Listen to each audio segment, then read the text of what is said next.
পর দুইটা আয়াত সূরা মাইদা 50 এবং 51 নম্বর আয়াত। 50 নম্বর আয়াতে আল্লাহ বলছেন, আফহুকমাল জাহিলিয়াতি ইয়াবগুন ওয়া মান আহসানু মিনাল্লাহি হুকমান লিকাওমিন ইউকিনুন।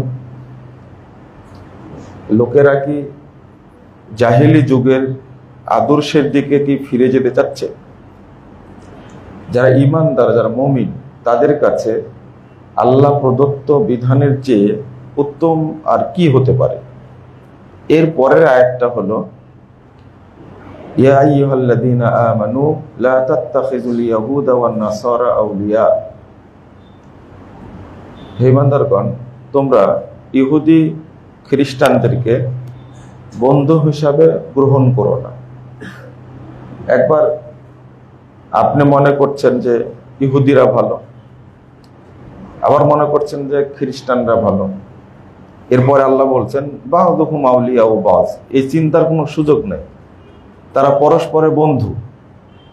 যখন ইসলামের বিরুদ্ধে, মুসলিমদের বিরুদ্ধে যখন যাবে, তখন তারা এক হয়ে যাবে। এর পরের বাক্যটা হলো ফামাইয়াতা আল্লাহ হুম মিনকুম। তোমাদের মধ্যে থেকে যে তাদেরকে অভিভাবক মনে করবে বা তাদের দিকে ফিরে যাবে, ফাইন্নাহু মিনহুম, মনে রেখো সে তখন তাদেরই অন্তর্ভুক্ত হয়ে যাবে। তাদের আদর্শকে যদি আমি আপনি গ্রহণ করে নিই, তাহলে আমি অটো তাদের অন্তর্ভুক্ত হয়ে যাব। সবচেয়ে বড় মারাত্মক বিষয় হলো ইহুদি খ্রিস্টানদের কালচার। যদি আমরা এটাকে আদর্শিক বিষয় বলি তাহলে ঠিক হবে না, আদর্শ ভিন্ন জিনিস। তো তাদের নীতি, কালচার, সভ্যতার দিকে যদি আমরা চিন্তা করি, এই প্রভাবটা মুসলিমদের উপরে বেশি ফেলার চেষ্টা করে তারা, আদর্শ। এই জন্য রাসূল সাল্লাল্লাহু আলাইহি ওয়াসাল্লাম বলছেন, আবু দাউদের মধ্যে হাদিসটা এসেছে 4031 নম্বর হাদিস, মান তাশাব্বাহা বিকওমিন ফাহুয়া মিনহুম। যে অন্য কোন জাতির সাদৃশ্য অবলম্বন করবে, সে তাদেরই অন্তর্ভুক্ত হয়ে যাবে। আরেকটা হাদিস এসেছে তিরমিজির মধ্যে, রাসূল সাল্লাল্লাহু আলাইহি ওয়াসাল্লাম বলছেন, লাইসা মিন্না মান তাশাব্বাহা বিগায়রিনা। ওই ব্যক্তি আমাদের অন্তর্ভুক্ত নয়, আমার উম্মত নয়, যে মুসলিম ছাড়া অন্য কারো আদর্শের অনুসরণ করে। এরপরে খাস করে বলছেন, ওয়ালা তাশাব্বাহু বিল ইয়াহুদি ওয়ালান নাসারা। তোমরা ইহুদি খ্রিস্টানদের সাদৃশ্য অবলম্বন করো না। এখানে স্পষ্টভাবে বোঝাতে চাচ্ছেন, আদর্শিক ভিতে যেন ইহুদি খ্রিস্টান সহ বিধর্মীদের কোনো কালচার আমাদের মধ্যে প্রবেশ না করে। কিন্তু রাসূল সাল্লাল্লাহু আলাইহি ওয়াসাল্লাম এটাও বলে গেছেন, 2641 নম্বর হাদিস তিরমিজির মধ্যে এসেছে যে লা ইয়াতিয়ান্না আলান নাস কামা আতা আলা বানি ইসরাঈল হাযওয়ান নাল বিন নাল হাত্তা ইন কানা মিনহুম মান আতা উম্মাহু আলানিয়া লাকানা ফি উম্মতি মান ইয়াসনাউ যালিক। রাসূল সাল্লাল্লাহু আলাইহি ওয়াসাল্লাম বলছেন যে আমার উম্মতের অবস্থা এমন হবে যে বিধর্মীরা যে জুতা যে পায়ে পরে, আমরাও সেই জুতা সেই পায়ে পরি, জুতাই কিন্তু মিল আছে। তো আমার উম্মতের মিলটা বিধর্মীদের সাথে এইরকম হয়ে যাবে, মানে জুতা যেমন পরি ঠিক তাদের সব আদর্শই আমার উম্মত গ্রহণ করবে। এর পরের কথাটা হলো হাত্তা ইন কানা মিনহুম মান আতা উম্মাহু আলানিয়া। এমনকি মিল হতে হতে হতে হতে যদি বিধর্মীদের কেউ তার মায়ের সঙ্গে জেনায় লিপ্ত হয়, লাকানা ফি উম্মতি মান ইয়াসনাউ যালিক, তাহলে আমার উম্মতের মধ্যেও এরকম কোন কুলাঙ্গার জন্ম নিবে, সেও মায়ের সাথে জেনায় লিপ্ত হবে। নাউযুবিল্লাহ। মানে উদাহরণ দিতে দিতে এই পর্যন্ত রাসূল সাল্লাল্লাহু আলাইহি ওয়াসাল্লাম আসলেন, মানে কোনো অমিল থাকবে না, কোনোই অমিল থাকবে না। মানে সর্বক্ষেত্রে তাদের আদর্শটা মুসলিমদের জন্য গ্রহণযোগ্য হবে। এবং বহু শিক্ষিত মানুষ আছে, দেখেন তারা 5 ওয়াক্ত নামাজ পড়ে, পাঞ্জাবি পড়ে, এবং জেনারেল শিক্ষিত মানুষ তারা অধিকাংশই দেখবেন যে তারা মুসলিম লেবাসধারী ভালো লাগে, কিন্তু তার অন্তরটা ইসলামের আদর্শের প্রতি এতটাই ঘৃণিত আর এতটাই অপছন্দ করে ভিতরে ভিতরে, যে মসজিদ মাদ্রাসা তার কাছে পছন্দ না, আলেম ওলামা তার কাছে পছন্দ না, কিন্তু অত্যন্ত ভদ্র, কিন্তু তার অন্তরটা খুবই খারাপ। আপনি কোনো ভাইবাতে যাবেন, এই দুষ্টু ভদ্রলোকগুলোই সেখানে থাকে, যে কোনো চাকরির ভাইবা বা প্রতিষ্ঠানের ভাইবা, সংস্থার ভাইবা, আর আপনার দেখতে খুব সুন্দর চেহারা, কিন্তু এরা গাড়ির প্রতি, নামাজের প্রতি, পাঞ্জাবির প্রতি এত অসন্তুষ্ট, আচরণেই মানে ফুটে ওঠে, কথাই ফুটে ওঠে। দাড়িওয়ালা দেখলে মনে হবে আপনার যে দাড়ি তা তো জঙ্গি জঙ্গি মনে হচ্ছে। এই যে এরা কিন্তু 5 ওয়াক্ত নামাজ পড়লেও, ওরা হজ করলেও এরা কিন্তু কাফের। কেউ না জানলে আপনি জেনে রাখবেন, কারণ ছোট্ট ব্যঙ্গ করা না, যদি অস্বীকার করা না, যদি কেউ একটু তুচ্ছ তাচ্ছিল্যের সাথে কোনো কথা বলে, তাহলে সে সাথে সাথে কাফের হয়ে যায়। এটা আল্লাহ বলছেন, আকাফারতুম বাদা ঈমানিকুম লা তা'তাযিরু কুল আবিল্লাহি ওয়া আয়াতিহি ওয়া রাসূলিহি তাস্তাহজিউন। তোমরা আল্লাহর সম্পর্কে, তার নিদর্শন, আয়াত এবং রাসূল সম্পর্কে তোমরা তুচ্ছ তাচ্ছিল্য করো, ঠাট্টা করো, ব্যঙ্গ করো, বিদ্রুপ করো। তোমরা আজকে কোনো উযর পেশ করো না। কাফারতুম বাদা ঈমানিকুম, তোমরা ঈমান আনার পরে কাফের হয়ে গেছো। কাফারতুম বাদা ঈমানিকুম, কাফের হয়ে গেছো। আমরা একটা হাদিসের অর্থ করি, খুব কৌশলী তো, যে মান তারাকাহা ফাকাদ কাফার, যে সালাত ছেড়ে দিল সে কুফরি করলো। এই যে ভাষাটা বলি, কিন্তু এটা সালাতদের অর্থ না। এই আয়াত, এই হাদিস উল্লেখ করে মানে সালাত ছেড়ে দিল, কুফরি করলো, মানে কাফের হলো না। কিন্তু ইবনু মাসউদ রাদিয়াল্লাহু আনহু তিনি বলছেন, লাউ তারাকুহা কানু কুফারা, তারা যদি সালাত ছেড়ে দেয় তাহলে কাফের হয়ে গেল। তো অনুবাদ তো আপনার কাছে শেখা লাগবে না, অনুবাদ শিখতে হবে কার কাছে? সাহাবীদের কাছ থেকে। এই হাদিসের অনুবাদ কি? কানু কুফারা। আবার এইটাই ইমাম ইবনে তাইমিয়া রাহিমাহুল্লাহ উল্লেখ করে বলছেন, যারা অর্থ করে কুফরি, এটা ভুল, বরং কানু কুফারা, সালাত ছেড়ে দিল মানে কাফের হয়ে গেল। আর কাফারতুম বাদা ঈমানিকুম, আজকে তোমরা উযর পেশ করছো, তোমরা তো ঈমান আনার পরে কি হয়ে গেছো? কাফের হয়ে গেছো। তুমি শরীয়তের নিদর্শনকে তুচ্ছ তাচ্ছিল্য করেছো। আমরা একটু এই কথাটা বলতে গিয়ে এই ভদ্রলোকের কথা বলতে গেছিলাম। আপনি ট্রিট করবে, তুচ্ছ তাচ্ছিল্য করবে। একজন খুব ভদ্র মানুষ বলছে যে আপনার একজন মানুষের কাপড়ই যদি এত লাগে, তাহলে এই জন্য তো বাংলাদেশে দুর্ভিক্ষ বেশি। জুব্বা পরেছে, আমি জুব্বা পরি না, খুব কম পরি। একদিন পরে তার সামনে গেছি, বলছে আপনারা যদি এত বড় কাপড় পরেন তো বাংলাদেশে দুর্ভিক্ষ তো এখানে আসবে। আর এই ভদ্র ইবলিসগুলোই বিভিন্ন ডিপার্টমেন্টে বসে থেকে এই দেশের হাজার হাজার কোটি টাকা আত্মসাৎ করছে।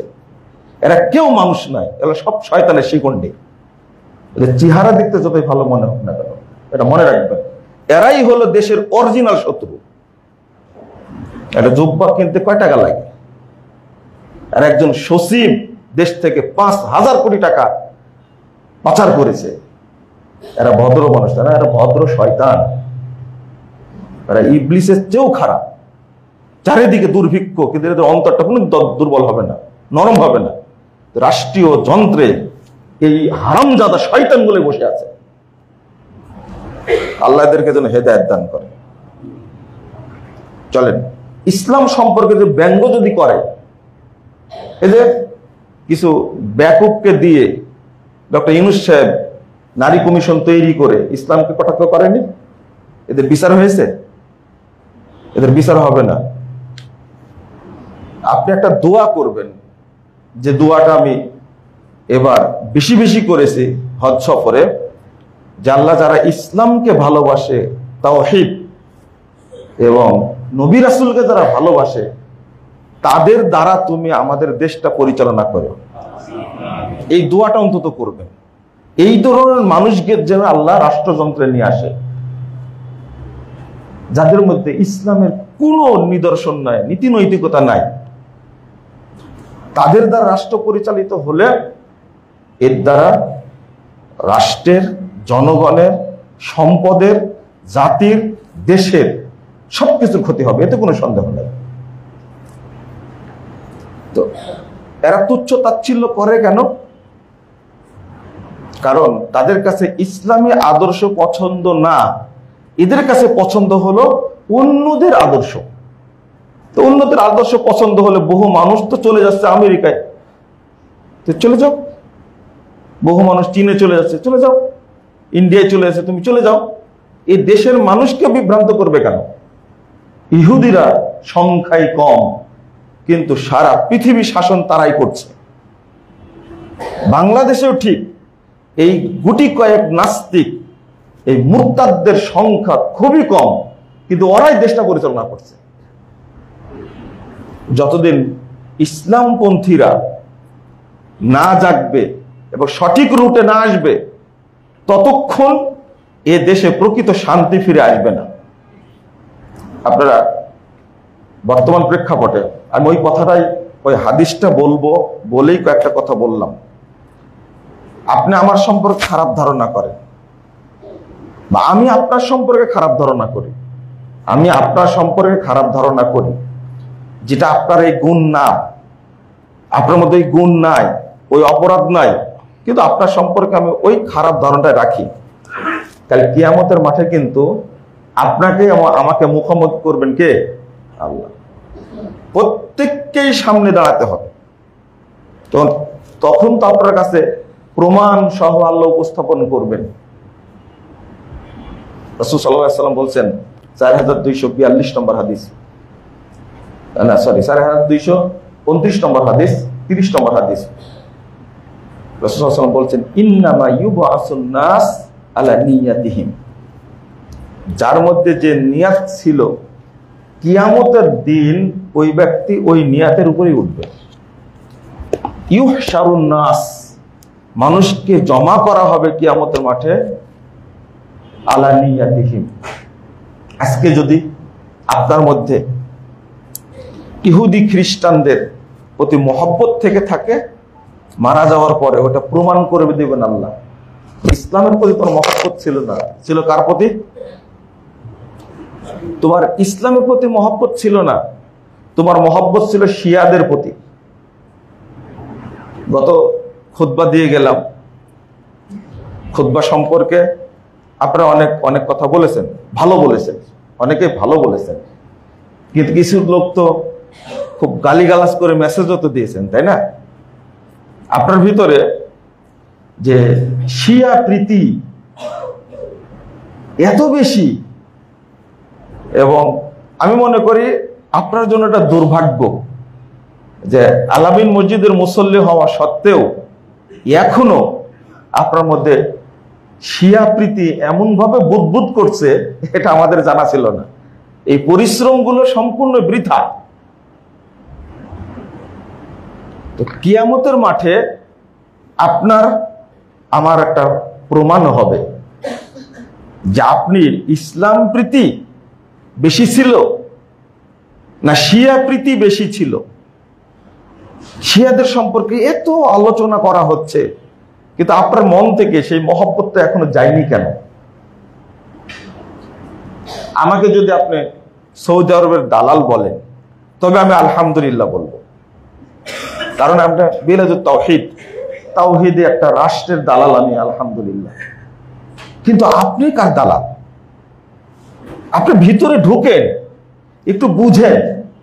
আমি কোনোদিন বলিনি আপনাকে যে সৌদি আরবের যারা শাসনকর্তা, শাসন ব্যবস্থা চালাচ্ছে তারা ফেরেশতা, আমি কখনো বলেছি? তাদেরকে দোষ ত্রুটি নাই? এইটা আমি কোনোদিন বলিনি যে তারা নির্দোষ, নিষ্পাপ, মাসুম, তাদের কোনো দোষ নাই। কিন্তু আমার মাঝে যে জিনিসটা আছে, এটার জবাবটা কি হবে? যারা এই যে এখন তো আরো আমরা বিপাকে পড়ে গেছি, তাই না? যে এই যে ইহুদিরা, ফিলিস্তিনের এই দখলদার ইহুদিরা, আমি ইসরায়েল বলার চেষ্টা করি না, মাঝে মাঝে বেরিয়ে যাই, ওরা দাবি করে ইসরায়েল আমাদের একজন নবীর নাম, সেই নামে নামকরণ করেছে, এটাও তাদের একটা শয়তান। এই ইহুদিরা হঠাৎ করে ইরানে আক্রমণ করলো, তাই না? এটাই তো চলছে। আমরা প্রথম চাই আল্লাহ রাব্বুল আলামিন যেন এই দখলদার ইহুদিদেরকে ধ্বংস করে দেন। আমিন। ধ্বংস হবে একসময় ইনশাআল্লাহ, কোনোভাবে আল্লাহ ধ্বংস করবেন একসময়, আমরা আশা রাখি ধ্বংস হবে ইনশাআল্লাহ।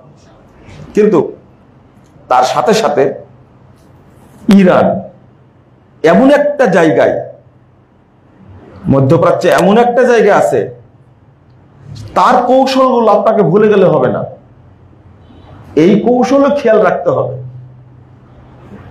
পাশাপাশি ইরানের যারা সাথী, তাদের ব্যাপারেও আপনাকে খোঁজ রাখতে হবে।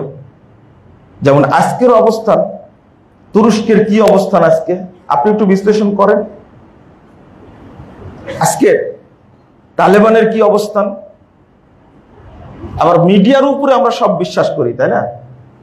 দেখেন একটা পত্রিকা, আমরা কয়েকদিন থেকে খেয়াল করছি, একটা পত্রিকা এতটাই এটাকে বেশি বেশি প্রমোট করছে, অথচ সারা বছর মুসলিম বিশ্ব সম্পর্কে, ইরান সম্পর্কে, ফিলিস্তিন সম্পর্কে কোনো কথা লেখেনি।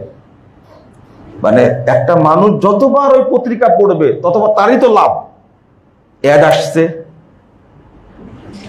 গত এই যে ফিলিস্তিনের হামলা নিয়ে এক বছরে 20 বিলিয়ন পাউন্ড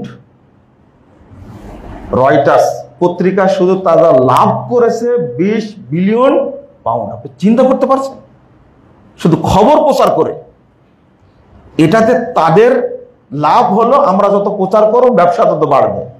আমাদের দেশের পত্রিকাগুলো কিন্তু এই লোভটা তারা নিয়ন্ত্রণ করতে পারেন, তারা বলগাহীনভাবে প্রচার করছে। যত প্রচার করা যাবে তাদের জন্য তত লাভ হবে। কিন্তু সত্য ঘটনা কি হচ্ছে এটা আল্লাহ ছাড়া কেউ জানেন না। তখন আমরা ছোট ছিলাম, সাদ্দাম যখন আক্রমণ করেন কুয়েতে, তখন তো আমরা সংবাদ শুনেছি বেশি বেশি, এই সাদ্দাম জয়লাভ করলো, এই 2 দিন পরেই হয়তো বা সংবাদ আসবে আমেরিকা পালিয়ে গেছে। এই যে আপনাদের আমাদের চিন্তা, এই চিন্তার সাথে বাস্তবতার কোনো মিল ছিল? পরে সাদ্দামের অবস্থা কি করলো? পরবর্তীতে এসে সাদ্দামকে মারলো কারা? এইগুলো আমরা কেউ বিশ্লেষণ করি না, শুধু পরস্পরকে দোষারোপ করে থাকি। না, দোষারোপ করবেন না, আগে জানার চেষ্টা করুন। এই অনুরোধটা থাকবে আপনাদের প্রতি, আগে জানার চেষ্টা করুন। তবে ইমানের ক্ষেত্রে খুব জরুরি যেটা, সেটা হলো, যদি প্রশ্ন করি এখন আপনাদেরকে, ইউক্রেন এবং রাশিয়া যুদ্ধ হচ্ছে, আপনি কার পক্ষে? কারো পক্ষে না। রোম এবং পারস্য যখন যুদ্ধ চলছিল, এই দুইটার কার পক্ষে মুসলিমরা ছিল? পারস্যের পক্ষে না রোমের পক্ষে? দুইটাই কি মুসলিম রাষ্ট্র ছিল? অঞ্চল কি মুসলিম অঞ্চল ছিল? না। এখন এখানে একটা সূত্র উল্লেখ করেন, সেটা হলো, এই বিশ্বে মুসলিমদের সবচেয়ে বেশি ক্ষতি করছে কে? আমেরিকা। আমেরিকা না? আমেরিকাকে যে শাস্তা করতে পারবে, আমি তার পক্ষে আছি। যদি বলেন তাহলে ভুল হবে। আমেরিকা কখনো রাশিয়ার বিপক্ষে যাবে না। আপনি শুধু এই উদাহরণটা আপনি মনে রাখবেন শুধু। এবং রাশিয়া আর আমেরিকা দুইটা যে লেগে যায়, ইউক্রেনের সাথে আপনার ইউরোপ আছে, আমেরিকা আছে, তারা চেষ্টা চালাচ্ছে। রাশিয়াকেও কিন্তু ভালো রাখেনি। আপনারা জানছেন যে 10 লক্ষ সেনাকে হারিয়েছে রাশিয়া। তো পরবর্তী পদক্ষেপ কি হবে? কিন্তু মনে মনে সবাই চান যে আগে আমেরিকা বিচ্ছিন্ন হোক, বিভক্ত হোক। চান না এটা? এটা হলো ট্রাম্পের উপহার। এই যে ইরানে হামলা করা, কার উপহার? ট্রাম্প ক্ষমতায় আসলো, ট্রাম্পের একটা বিশেষ উপহার। সে তো ফিলিস্তিনের মানুষগুলোকে বাঁচাতে পারলো না। পারলো? পারেনি। অস্ত্র বিক্রির খুব সুন্দর একটা পথ হলো এই একজন আরেকজনের সাথে যুদ্ধ লাগানো। আপনার আমার ফায়দাটা এই জায়গায় কি? আমাকে প্রথম দেখতে হবে মুসলিমদের স্বার্থ। প্রথম দেখতে হবে মুসলিমদের স্বার্থ।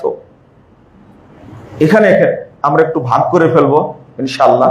1 নম্বর ভাগ করব, আমরা ইহুদিদের সাথে আদর্শিক কোনো সম্পর্ক রাখবো না। বিধর্মীদের সাথে, খ্রিস্টানদের সাথে আমরা আদর্শিক কোনো সম্পর্ক রাখবো না। আল্লাহ রাব্বুল আলামিন বলছেন, ইয়া আইয়ুহাল্লাযীনা আমানু ইন তাত্তাবিউ ইন তুতিউ ফারিকাম মিনাল্লাযীনা উতুল কিতাব।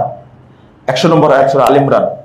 তোমরা যদি তাদের অনুসরণ করো যাদেরকে কিতাব দেওয়া হয়েছিল, ইয়ারুদ্দুকুম বাদা ঈমানিকুম কুফফারা, তারা তোমাদেরকে ঈমান আনার পরে তারা তোমাদেরকে কাফের বানায় দিবে। তাহলে আপনি রাজনৈতিকভাবে বা এই যে পররাষ্ট্র নীতির ক্ষেত্রে ততক্ষণ কাফের হবেন না যতক্ষণ তাদের সাথে আপনি যুদ্ধে সম্পদের দিক থেকে সহযোগিতা না করবেন। কিন্তু ইয়ারুদ্দুকুম বাদা ঈমানিকুম কাফিরিন, ইহুদি খ্রিস্টানরা চায় মূলত ঈমান ধ্বংস করে মুসলিমদেরকে কাফের বানাতে। এটা আল্লাহ বলে দিচ্ছেন। তাহলে প্রথমত আমরা বিধর্মীদের কোনো আদর্শের অনুসরণ করব না। 1 নম্বর, কোনো আদর্শের অনুসরণ করব না। দেখেন মুহাম্মদ রাসূলুল্লাহ সাল্লাল্লাহু আলাইহি ওয়াসাল্লাম কত বিরোধী ছিলেন তাদের। যখন জানতে পেলেন মদিনায় আসার পরে যে এই মানে 10ই মুহররম ইহুদিরাও সিয়াম রাখে, যখন জানতে পারলেন তখন রাসূল সাল্লাল্লাহু আলাইহি ওয়াসাল্লাম বলে দিলেন যে আগামী বছর থেকে 9-10 রাখবো, তা ওদের সাথে মিল রেখে করব না। মাওকুফ সূত্রে একটা হাদিস আসছে, ইবনে আব্বাস রাদিয়াল্লাহু আনহু বলছেন যে 10-11 যে কোনো একটা রাখেন আপনি, কিন্তু শুধু 10 রাখলে সিয়াম, কিন্তু সিয়াম একটা ইবাদত, তারা 10 তারিখে রাখে বলে আমরা রাখবো না। আমরা 9-10 রাখবো অথবা কি 10-11 রাখবো, তা ওদের সাথে মিল রাখবো না। রাসূলুল্লাহ সাল্লাল্লাহু আলাইহি সাল্লাম জানতে পারলেন যে ইহুদিরা খ্রিস্টানরা দাড়িতে, সাদা দাড়িতে রং দেয় না। তখন স্পষ্ট ঘোষণা করলেন যে তোমরা দাড়িতে কি দাও? সাদা দাড়িতে রং করে মেহেদি দিয়ে কি করো? পরিবর্তন করে দাও। কিন্তু ওদের সাথে মিল রেখে দাড়ি রেখো না। জানতে পেলেন যে ওরা দাড়ি কাটে আর মুছ রাখে, গোফ রেখে দেয়, বড় করে। রাসূল সাল্লাল্লাহু আলাইহি সাল্লাম বললেন যে না, তোমরা দাড়ি লম্বা করো আর গোফ ছোট করো। কত দলিল নিবেন? রাসূল সাল্লাল্লাহু আলাইহি সাল্লাম মদিনায় এসে দেখলেন যে এরাও তো দেখছি 2 দিন কি করে, আনন্দ করে। রাসূল সাল্লাল্লাহু ঘোষণা করে দিলেন, কদ আবদালাকুমুল্লাহ, আল্লাহ তোমাদের জন্য এই 2 দিনের পরিবর্তে উত্তম 2টা দিন পরিবর্তন করে দিয়েছেন। একটা হলো ইয়ামুল আজহা আর একটা ইয়ামুল ফিতর। ওটা ছিল খেলাধুলার, নেকির উদ্দেশ্যে গিয়েছিল না। অতএব এখন তোমরা ওটা ইবাদতের মাধ্যমে কি করো, তাকবীর বলো, সালাত আদায় করো, পরস্পরের সাথে দেখা হলে তোমরা কৌশল বিনিময় করো, সবগুলো যেন হয় কি ইবাদত। তাকাব্বালাল্লাহু মিন্না ওয়া মিনকুম। এই যে প্রতিটি ক্ষেত্রেই রাসূল সাল্লাল্লাহু আলাইহি সাল্লাম তাদের বিরোধিতা করেছেন, আর তারই উম্মত হিসাবে আমরা কোনো ক্ষেত্রে তাদের বিরোধিতা করছি না। সব ক্ষেত্রেই মিল রাখছি, সব ক্ষেত্রে মিল রাখছি। এমনকি আপনি চুলটা যে কাটান, তবুও কি ইসলামকে অনুসরণ করেন? না, অনুসরণ করেন না। সাধারণ চুল কাটার কথা বললাম। আপনি সালাম বিনিময় করতে যান, বাড়ি থেকে বের হতে চান, তখন কি মুহাম্মদুর রাসূলুল্লাহ সাল্লাল্লাহু আলাইহি ওয়াসাল্লামের অনুসরণ আমরা করি? এখন সবাই বাম হাত দিয়ে টাটা বাই বাই, এটাও বাচ্চাকে শিখিয়ে দিছি। অথচ এখানে কি বলার দরকার ছিল এটা শিখাই না কিন্তু। এবং ফোন ধরলে কি বলছি, হ্যালো হ্যালো হ্যালো, যতক্ষণ না শুনতে পারবে ততক্ষণ কি বলবে। আর আপনারা আবার বলেন যে হ্যালো তো কুকুরকে ডাকে। আপনি সালাম দিবেন, সে সালামের উত্তর দিবে, কিন্তু আমাকে সবই তাদের অনুসরণ করতে হবে। আর যদি আর একটা দিক বলি, যে পুরুষের পোশাক যেটা এখন জাতীয় পোশাক হিসাবে নিয়ে নিয়েছি, তাদের পোশাক যেটা জাতীয় পোশাক যদি কোনো জাতির হয়, তাহলে সেটা মুসলমানদের অনুসরণ করা কি হারাম, চলবে না। আর আমাদের মা বোনরা যেটা নিয়েছে সেটা কি, আরো ভিতরে ঢুকেন, আপনি 31st নাইট উদযাপন করছেন, কিসের উদ্দেশ্যে? ওখানে গিয়ে কি করছেন? সবগুলো শিরকের আড্ডা। আপনার ঈমান হরণ ওই জায়গায় হচ্ছে। জন্মদিবস পালন করছেন, মৃত্যু দিবস পালন করছেন, এটা কি উদ্দেশ্য? উদ্দেশ্যটা কি এই জায়গায়? এটাতে সবকিছুই হলো ঈমান নষ্ট করার জন্য। ঘটা করে 14ই ফেব্রুয়ারি উদযাপন করছেন, ঘটা করে পহেলা বৈশাখ উদযাপন করছেন, ঘটা করে আপনি উদযাপন করছেন পহেলা ফাল্গুন। এগুলো সব হলো বিধর্মীদের আদর্শ। এগুলোর মূলে আছে মানুষের ঈমানকে কি করা, নষ্ট করা, ঈমান ধ্বংস করে দেওয়া উদ্দেশ্য। তো আপনি এগুলো থেকে বের হতে পারছেন না। আপনি মোমবাতি জ্বালাবেন, কেক কাটবেন, মঙ্গল শোভাযাত্রা করবেন, সাথে সাথে আপনার ভিতরে কি ঈমান থাকবে? সব গেল, ঈমান নাই। প্রথমত আমি বলি যে ঈমান কোথায় গেল? ঈমান নষ্ট হয়ে গেল। ঈমান ছিল কি যে নষ্ট হবে? এটা মানুষ বুঝতেছে না এখনো। আপনি বলছেন ঈমান নষ্ট হয়ে গেল, আমার প্রশ্ন, ঈমান কি ছিল? থাকলে না নষ্ট হবে? যে জীবনে কোনোদিন ওযু করেনি, তার ওযু কত বছর বয়সে নষ্ট হবে? যে ওযুই করেনি, তার ওযু তো কিয়ামত পর্যন্ত নষ্ট হবে না। আপনার ভিতরে ঈমান আসলে না ঈমান নষ্ট হবে। আপনার অবস্থা অনুযায়ী বোঝা যাচ্ছে ঈমান কোনোদিন ঢুকেইনি। মনে হয় আপনি অপেক্ষা করছেন যে 5 আগস্ট দিবস ঘোষণা করেছে, 5 আগস্ট ছাত্ররা শহীদ হয়েছে, তাদের দিনটা আগামী 5 আগস্ট থেকে পালিত হয়ে মনে করেন 1 মাস পরেই পালিত হবে। এখানে আপনি আগের থেকে প্রস্তুতি নিচ্ছেন, একে কি কি, এই দিন কি কি মূর্তি পূজা করা যায়, না সাপ পূজা করবেন, না হাতি পূজা করবেন, না বানর পূজা করবেন, না ভল্লুক পূজা করবেন, এগুলো আগে থেকে পরিকল্পনা করছেন। যার মধ্যে এই চেতনা আছে, তার বাড়ির উপর দিয়ে কোনোদিন ঈমান গেছিল? বুঝেননি মনে হয় কথাটা? এর ভিতরে আছে কি? শিরকি আকীদা, ভিতরে আছে কুফরি আকীদা, ভিতরে আছে তাগুতি আকীদা। আপনার মধ্যে ঈমান গেল কখন আর নষ্ট হলো কখন? আগে বুঝতে হবে ঈমান ছিল কিনা, তারপরে আপনাকে বক্তব্য দিতে হবে ঈমান ভঙ্গের কারণ কি কি। ওযু করার পরে ভাবতে হবে যে ওযু নষ্ট হয় কি কি করলে। কি কি করলে? পেশাব করলে তো ওযু নষ্ট হয়ে যায়, দুই রাস্তা দিয়ে কিছু বের হলে ওযু নষ্ট হয়ে যায়। আপনাকে এটা তখন বুঝতে হবে। আমাদের আসলে ঈমানটাই নিয়ে আসতে পারেনি, তাওহীদের উপরেই থাকতে পারেনি। দিবস আসলেই সবাই চলে যায় কোন জায়গায়? কাদের আদর্শ এটা? দিবস আসলেই শহীদ মিনারে যেতে হবে। মোল্লারা কোনো কথা বলে আপনারা খুব কষ্ট পান। কেন এই সমস্ত কথা মসজিদে দাঁড়িয়ে বলবে?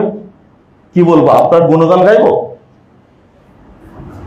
শুধু তাবিজ ঝুলালে শিরিক হয়? কোন মূর্খ আপনাকে বলেছে? শহীদ মিনারে ফুল দিলে শিরিক হয় না আপনাকে কে বলেছে? কোন মোল্লা বলেছে? কাকে দিচ্ছেন ফুলটা? খাম্বা কেন তৈরি করা হয়েছে?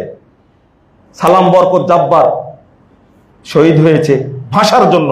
আপনার মুখ থেকে কোনোদিন বের হয়েছে আল্লাহ যেন তাদের মর্যাদা কিয়ামতে বৃদ্ধি করে দেন, জান্নাতে যেন আল্লাহ তাদেরকে উচ্চ মর্যাদা দান করেন?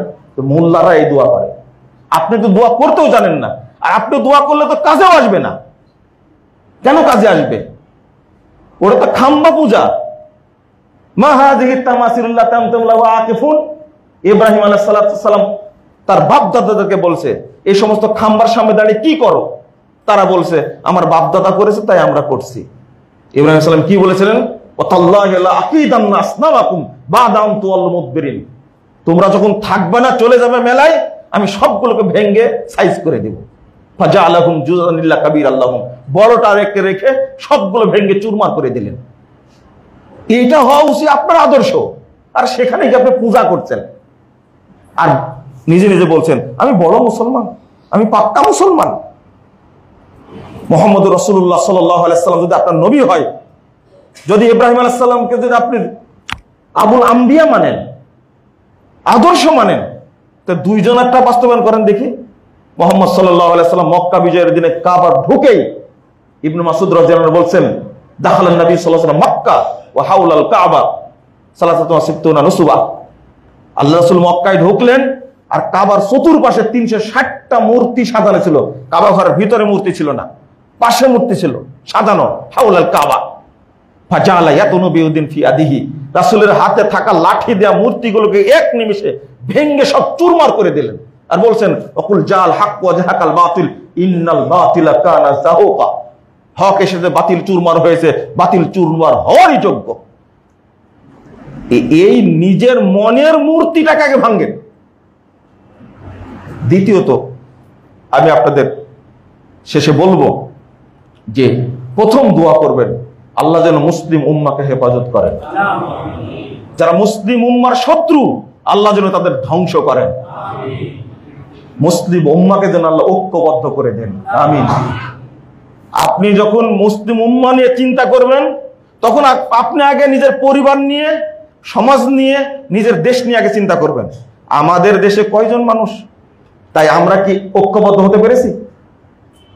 হতে পারেনি, ঐক্যবদ্ধ হতে পারেনি।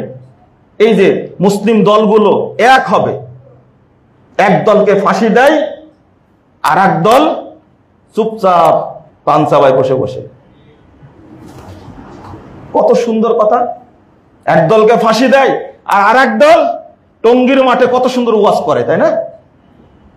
আপনি নিজেই শোক পালন করতে পারেন না, নিজে ইন্নালিল্লাহ করতে পারেন না, তা আপনি মুসলিম বিশ্ব নিয়ে চিন্তা করছেন কোন লজ্জায়? আপনি কতটুকু ঐক্যের মধ্যে আছেন? আল্লাহ বললেন ওয়াতাসিমু বিহাবলিল্লাহি জামিআও ওয়া লা তাফাররাকু। আমরা এর অনুবাদ করি যে তোমরা আল্লাহর রজ্জুকে শক্ত করে কি করো? আঁকড়ে ধরো, শক্ত করে আঁকড়ে ধরো। আমরা বলি কথাটা, কিন্তু এই আয়াতের অর্থ আল্লাহ রজ্জু, এই আয়াতের অর্থ করছেন উসমান রাদিয়াল্লাহু আনহু ইলজামু জামাআতাকুম লা তাসিরু আহজাবা। তোমাদের ঐক্যকে শক্ত করে ধরে রাখো, তোমরা দলে দলে বিভক্ত হয়েও না। আমরা এই আয়াতেরই খেলাপ করছি। আমাদের দেশে ইসরায়েল হামলা করে না, আমাদের দেশে পাকিস্তান হামলা করে না, আমরা তো ভালো আছি। ভারত আমাদেরকে চেপে ধরেছে, কিন্তু হামলা তো করেনি। এই সুখ স্বাচ্ছন্দ্য, এই অবস্থায় আমরা পরস্পরের ভাই ভাই এক হতে পারি না কেন? একদল ফতোয়া দিচ্ছে আহলে হাদিস মসজিদ যত আছে সবগুলো ভেঙে দাও, ডাইরেক্ট ফতোয়া দিচ্ছে এরা হলো কাফের, এরা হলো মুশরিক। কত সুন্দর ফতোয়া দেখেন। আপনি ভাবতে পারেন মুশরিক কাফের বলে ফতোয়া দিচ্ছে স্পষ্ট ভাষায়, এবং মসজিদ ভেঙে দিতে হবে। মরহুম হাসেনা যতদিন ছিল ততদিন এ ছিল না, যখন চলে গেছে তখনই শুরু হয়ে গেছে আবার এখন বদনাম করছে এরাই। আমরা স্বাধীন হলাম,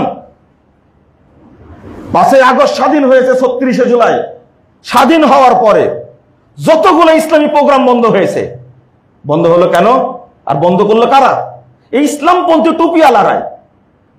এজন্য বলছি যে মানে আপনি চিন্তা করতে পারবেন না যে আমাদের টুপিওয়ালাদের মধ্যে কত রকমের গ্রুপিং, কত রকমের ষড়যন্ত্র। একজন আরেকজনকে দেখতে পারে না। জামাত এক গ্রুপ, হেফাজত এক গ্রুপ, চরমনায় এক গ্রুপ, তবলিগ এক গ্রুপ। আপনি কতটা গ্রুপ নেবেন? আপনি এখন স্বপ্ন দেখা হচ্ছে মামুনুল হক সাহেব এক গ্রুপ, স্বপ্ন দেখা হচ্ছে সব ভোট এক বাক্সে পড়বে টুপিওয়ালা। এই স্বপ্ন কোনদিন বাস্তবের না হলে এরকমই থাকবে। দাঁড়ায় দেখেন ভোটে দাঁড়ায় দেখেন অবস্থাটা কোন দিকে যায়। হেফাজতের আমির দাওয়াত দিলেন চরমনের আমিরকে, আসছেন প্রোগ্রামে, পরের দিন বিশাল সুন্দর লিফলেট দিয়ে দিলেন যে না, চরমনের পীর সাহেবের প্রোগ্রাম আছে অন্যত্র, তিনি উপস্থিত থাকতে পারবেন না। হয়েছে উক্ত। হেফাজতের আমির বলে দিলেন যে জামাত ইসলাম কোন ইসলামী দল নয়, এরা মওদুদের আদর্শ কায়েম করতে চান, ঐক্যবদ্ধ হবেন। আমি বলি আহলে হাদিসদেরকে খোঁচায়েন না, এদের দ্বারা কিছু হবে না। আপনি হেফাজত, জামাত, তবলিগ, চরমুনাই আর এই যে খেলাফত আন্দোলন সব এখন আগে নিজেরাই এক হতে পারছেন না, আর পিছন থেকে গালি দিচ্ছেন সৌদি আরবকে, তাই না? কি করছে? লা হাওলা ওয়ালা কুওয়াতা ইল্লা বিল্লাহ। ইরানকে ভালোবাসেন, ভালো কথা। আমি আপনাদের শেষ কথা বলি, এই ইতিহাসটা জেনে নেবেন। ইরানের ক্ষমতায় ছিল কারা? খমিনি এলাকার মানুষ, আয়াতুল্লাহ রুহুল্লাহ।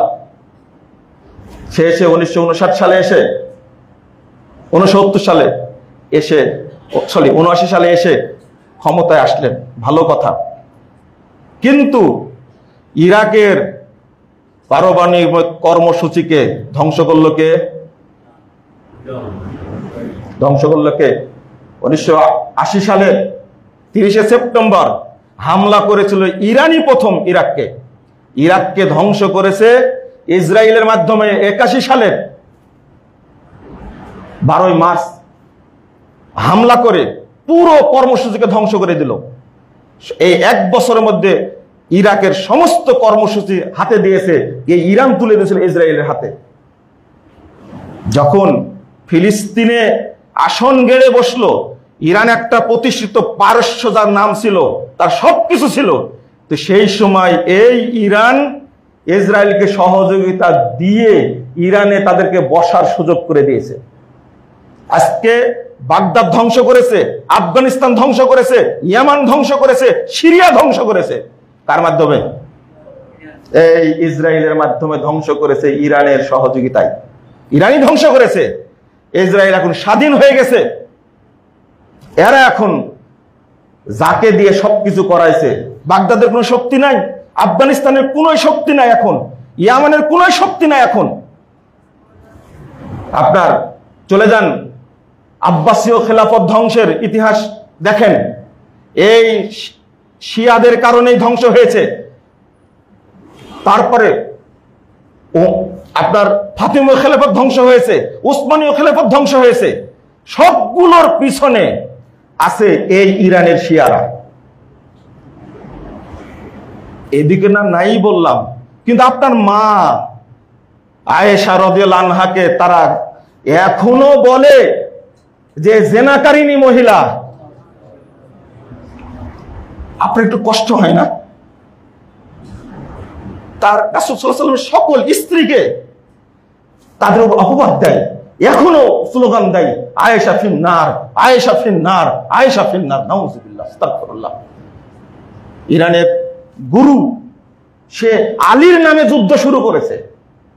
এই যুদ্ধে জয়লাভ করার কোনো সম্ভাবনা আছে? যদি আপনি এটা বলেন যে মুজাফফরের ভুল ধরলো কেন, ভুল ধরলো কেন? 1.5 কোটি মানুষকে ইরান হত্যা করে, সুন্নিদেরকে। আপনি কোথায় যাবেন?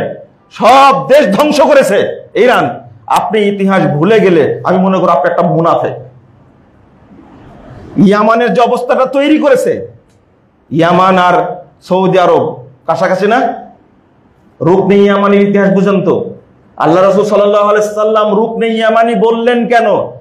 কাবার সাথে ইয়ামানকে সম্পৃক্ত করেছেন, এবং রাসূল সাল্লাল্লাহু আলাইহি সাল্লাম সবচেয়ে বেশি দোয়া করেছেন ইয়ামানের জন্য এবং সিরিয়ার জন্য। আর এই দুইটা দেশ দখল করার জন্য ইরান সবচেয়ে বেশি কষ্ট করেছে। আমি বলেছি যে যাই বলুন, জেনে বলার চেষ্টা করুন। আজকে আপনারা বাংলাদেশ থেকে আবেদন জানাচ্ছেন, ওই যে একটা ইউটিউবার আছে, চ্যানেল আছে, কি নাম ওর নাম, সাগর, ওর জন্য সাগর, ফেরাউনের সাগর অপেক্ষা করছে। বলছে যে মক্কা এবং মদিনাকে সৌদি আরব থেকে মুক্ত করতে হবে। এই পরিকল্পনা কার? এটা শিয়াদের পরিকল্পনা না এটা? অথচ কত বাংলাদেশের কত মানুষ তাকে ভালোবাসে, ভালো খবর প্রদান করে, ভিতরে ভিতরে সবাই আসল জায়গায় গিয়ে গালি দেয়। এটা বুঝবেন না, নামগুলো বললে আপনার মনে কষ্ট পাবেন। আমরা তো পেপার পত্রিকা পড়ি, আমাদের কাছে নিউজগুলো আসে, তবে এই স্বপ্ন কোনোদিনও বাস্তবায়ন হবে না ইনশাআল্লাহ। আল্লাহ যাদেরকে দিয়ে হারামান পরিচালনা করবেন তাদেরকে আল্লাহ রক্ষা করবেন, যারা হারামাইনের বিরোধিতা করবে আল্লাহ তাদেরকে ধ্বংস করবেন, এতে কোনো সন্দেহ নাই ইনশাআল্লাহ।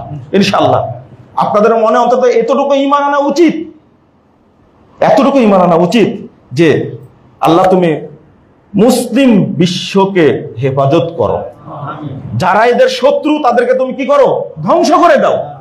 কিন্তু আবেগী হবেন না, দয়া করে আবেগী হয়ে আপনি কখনো কোন নবীর প্রতি আবু বকর এবং ওমর রাদিয়াল্লাহু আনহুকে, এই দুইজনকে তারা হামান এবং ফেরাউনের সাথে তুলনা করে। আপনি এটাকে কিভাবে মেনে নেবেন?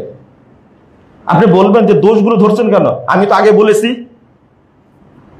আগে বলেছি যে ইরান যে মানসিকতা পোষণ করে সব রাষ্ট্রকে ধ্বংস করেছে, এখন ধ্বংস করার জন্য দুইটা রাষ্ট্র আছে শুধু, একটা হলো সৌদি আরব 1 নম্বর টার্গেট, আর 2 নম্বর কোনটা? দেখেন এই যুদ্ধে কি অবস্থাটা হয়, আল্লাহই ভালো জানে। তবে দোয়া করি আল্লাহ যেন বিলাদুল হারামাইন, এই হারামাইনের দেশকে যেন আল্লাহ হেফাজত করেন। কোন কৌশলে আগাচ্ছে আল্লাহই ভালো জানে, আপনাকেও দোয়া করে লাগবে। আজকে এবার হজ্জে 16 লক্ষ হাজি প্রায় হজ করেছে, আলহামদুলিল্লাহ। এই হজ্জে গরমে একজন লোক এবার মারা যায়, আলহামদুলিল্লাহ আলহামদুলিল্লাহ। গতবার মারা গেছিল কতজন? 1300 হাজি মারা গেছিল, 1300 হাজি। এইটা যদি একটু এগিয়ে যাই, আমরা চাই সৌদি আরব প্রতিনিধিত্ব করুক এবং ফিলিস্তিনকে উদ্ধার করার জন্য সহযোগিতা করুক, আর যারা মুনাফিক আছে আল্লাহ যেন তাদেরকে নিষ্ক্রিয় করে দেন, আমিন। আল্লাহ রাব্বুল আলামিন যেন আমাদের হেফাজত করেন, আমিন। সম্মানিত মুসল্লিবৃন্দ, আপনাদের জন্য একটা মানে কষ্টের খবর, যেটা এই উপমহাদেশের একজন প্রখ্যাত আলেমে দ্বীন শাইখুল হাদিস শেখ আব্দুস সামাদ সালাফি এবং মাদানী, তিনি গত পরশুদিন মারা গেছেন। গতকালকে রাজশাহীতে 3টা তার জানাজা হয়েছে। একটা বড় জানাজা পড়িয়েছেন আমাদের সভাপতি শেখ ডক্টর মসলিউদ্দিন হাফিজাহুল্লাহ। আমি আপনাদের কাছে এই উস্তাদ, আমার উস্তাদ, শুধু আমার উস্তাদ না, কত হাজার আলেমের উস্তাদ, আল্লাহ যেন তার ত্রুটিগুলো মাফ করে দেন, আল্লাহ যেন তাকে জান্নাতুল ফেরদাউস দান করেন, সেই সাথে আল্লাহ যেন আমাদেরকে কবুল করে নেন, আমিন। আল্লাহ যেন তার খেদমতগুলোকে কবুল করে নেন, আমিন। রাজশাহীতে বিশাল একটা প্রতিষ্ঠান আল মারকাজুল ইসলামিয়া সালাফি, আমি মূলত সেখানকার ছাত্র। এই প্রতিষ্ঠান তিনি তিলে তিলে গড়ে তুলেছেন, এটা আমার চোখে দেখা। এই প্রতিষ্ঠানটা যেন কায়েম থাকে এবং সুন্দরভাবে পরিচালিত হয়, এই দোয়াটা আপনারা করবেন। এই প্রতিষ্ঠানের জন্য তিনি অনেক কিছুই করেছেন, আমি আর বলছি না। আল্লাহ যেন তার খেদমতগুলো কবুল করে নেন। তিনি শত শত মসজিদ তৈরি করেছেন, শত শত ইমামের বাপ, ইতিমের বাপ ছিলেন, মানে এতিম প্রতিপালন করতেন তিনি অনেক। এবং তার মধ্যে একটা জিনিস দেখেছি, ছাত্র কিভাবে গড়ে উঠবে। একটা তার ভাষাটা ছিল, এই বাবুরা তোমরা এত কথা বলছো কেন, এই কথাটা অনেক কানে বাজে। আল্লাহ রাব্বুল আলামিন যেন তাকে জান্নাতুল ফেরদাউস উচ্চ স্থান দান করেন, আমিন। সাথে সাথে আমাদেরকে কবুল করে নেন, আমিন। আল্লাহ রাব্বুল আলামিন যেন মুসলিম উম্মাহকে ঐক্যবদ্ধ হওয়ার সুযোগ করে দেন। আল্লাহ ঐক্যবদ্ধ না করলে কেউ করতে পারবে না। আল্লাহ রাসূলকে আল্লাহ নিজেই বলে দিয়েছেন, আমি যদি আউস খাজরাত মুহাজির আর আনসারদের মধ্যে ঐক্য না তৈরি করে দিতাম, সারা পৃথিবী বিক্রি করে তুমি তাদেরকে দিলে তারা ঐক্যবদ্ধ হতো না। এই জন্য আল্লাহর কাছে বলি, আল্লাহ অমুসলিমদের বিরুদ্ধে, ইহুদিদের বিরুদ্ধে, খ্রিস্টানদের বিরুদ্ধে তুমি মুসলিম উম্মাহকে ঐক্যবদ্ধ করে দাও। আল্লাহ তুমি আকীদা এবং মানহাজের বিজয় দান করো, আমিন। আল্লাহ তুমি সালাফদের আদর্শকে বিজয় দান করো, আমিন। বারাকাল্লাহু ফিকুম ওয়া জাযাকুমুল্লাহু খাইরান। আকুলু কওলি হাযা আস্তাগফিরুল্লাহ ওয়া লাকুম ওয়া লিসাইরিল মুসলিমিন।